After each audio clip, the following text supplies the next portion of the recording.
je suis Anne-Sophie du site formation-paix-rh.fr et je vous retrouve aujourd'hui pour parler des congés payés lorsque le salarié est à temps partiel. Alors, dans un premier temps, on va revoir les règles de base.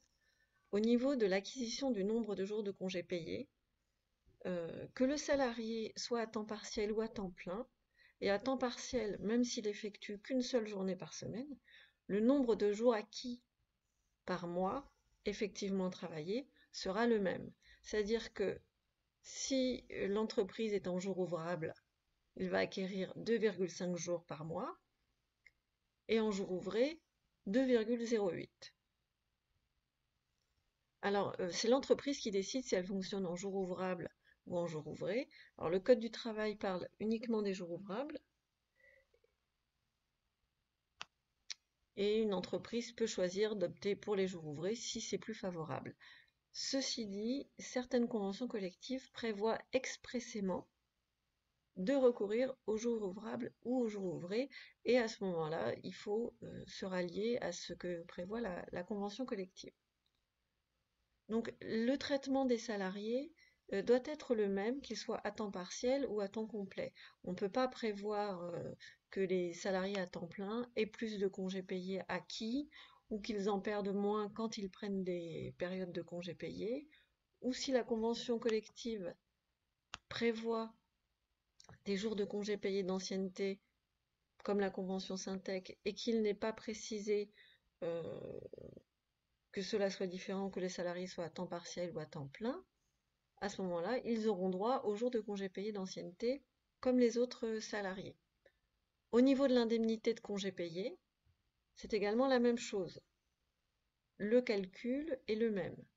Donc, pour calculer les congés payés d'un salarié, on se réfère à la période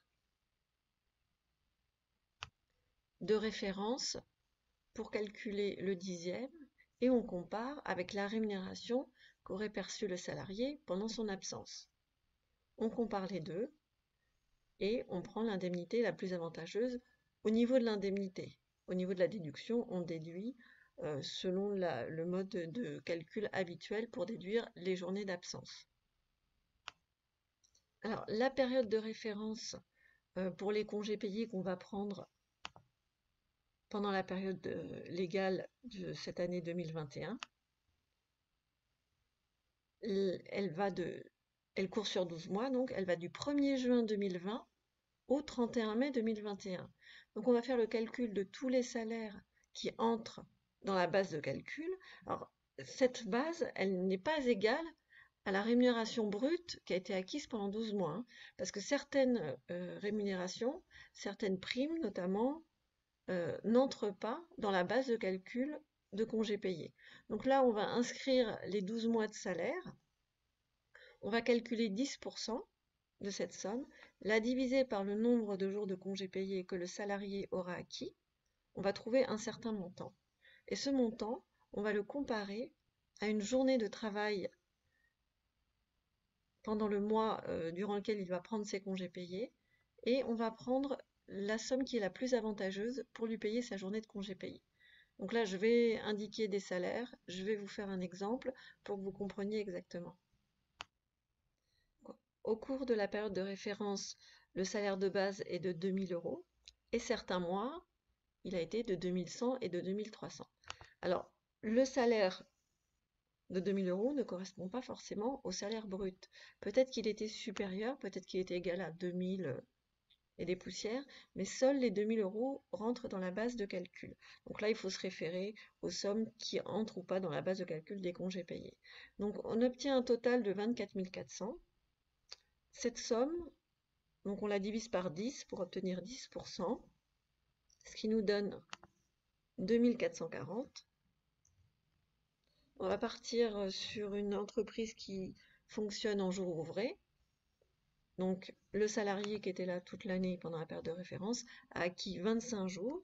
Et donc pour obtenir la valeur d'un jour de congé payé, on divise 2440 par 25, ce qui nous fait 97,60. Alors on va dire que le salarié a pris un jour de congé au mois de juillet, et il a été augmenté. Son salaire brut total au mois de juillet est de 2200 €. Quand on fonctionne en jours ouvrés, le nombre de jours par mois, on multiplie 5 fois 4,33, ça fait 21,65. La valeur d'une journée de travail pour le salaire de 2200 € brut est de 2200 divisé par 21,65. On obtient un résultat de 101,61 €. Donc dans ce cas, la valeur d'une journée de travail au mois de juillet est supérieure à l'indemnité qui représente 10% des salaires de la période de référence. Par conséquent, ce sera le maintien de salaire qui s'applique. Donc ça fonctionne, enfin cette méthode de calcul, c'est la même sans aucune considération de l'horaire du salarié. On tient vraiment compte uniquement de ses salaires bruts. Peu importe que pour ces 2000 €, il ait eu un maintien de salaire de maladie, peu importe qu'il ait fait 10 heures dans le mois ou 151,67 €. Alors, s'il n'avait pas eu d'augmentation de salaire et que au mois de juillet 2021, lorsqu'il a pris sa journée de congé payé, à ce moment-là, la valeur du maintien de salaire aurait été de 2000 € divisé par 21,65. Ce qui nous donne un résultat de 92,38 €. Donc ce montant étant inférieur à 97,60, on lui aurait déduit pour sa journée de congé 92,38 et l'indemnité de congé payé aurait été de 97,60. Et donc, lorsqu'il y a le maintien de salaire, s'il est augmenté à 2200 €, la déduction pour le congé payé est de 101,61 et l'indemnité est la même, 101,61. Donc ça, ce calcul, il est valable pour les temps complets donc, et les temps partiels. Alors, il y a d'autres règles à respecter pour le décompte des jours de congé payés. Quand le salarié est à temps partiel, il y a notamment 2 règles à respecter. C'est que le premier jour du congé est celui pendant lequel le salarié aurait dû travailler s'il n'avait pas pris de congé. C'est-à-dire qu'un salarié qui travaille lundi, mardi et jeudi, s'il a travaillé lundi, mardi et qu'ensuite il a été en congé payé, le mercredi pendant lequel il ne travaille pas ne compte pas comme un jour de congé, mais on compte son jour de congé à partir du jeudi. Je vous l'ai mis sur le tableau Excel pour plus de clarté. Donc, le salarié travaille les lundis, mardis, jeudis. Les autres jours, il ne travaille pas. Et donc, il dit qu'il pose des congés à partir du jeudi. Donc, le mercredi, il ne travaille pas, mais le jeudi, oui. Donc, son premier jour de congé, s'il est en congé le mardi soir, s'il a travaillé le mardi et que le soir, il est en congé, le premier jour de décompte des congés payés sera le jeudi. Et la seconde règle à respecter est qu'il faut tenir compte de tous les jours ouvrables ou ouvrés, inclus dans la période d'absence, même si ce sont des jours qui ne correspondent pas à des jours pendant lesquels le salarié aurait travaillé. Donc, je vais vous expliquer ça plus clairement avec le tableau Excel. Donc, notre salarié a décidé de prendre une semaine de congé payé. Donc, lundi, mardi, mercredi, il ne travaille pas, jeudi, il travaille. Donc, même si le mercredi, il ne travaille pas, on lui décompte en jour de congé payé. Et le vendredi aussi, si on est en jour ouvré du lundi au vendredi. Donc, lundi, mardi, mercredi, jeudi, vendredi, ça fait bien 5 jours pour une semaine complète qui a été prise par le salarié.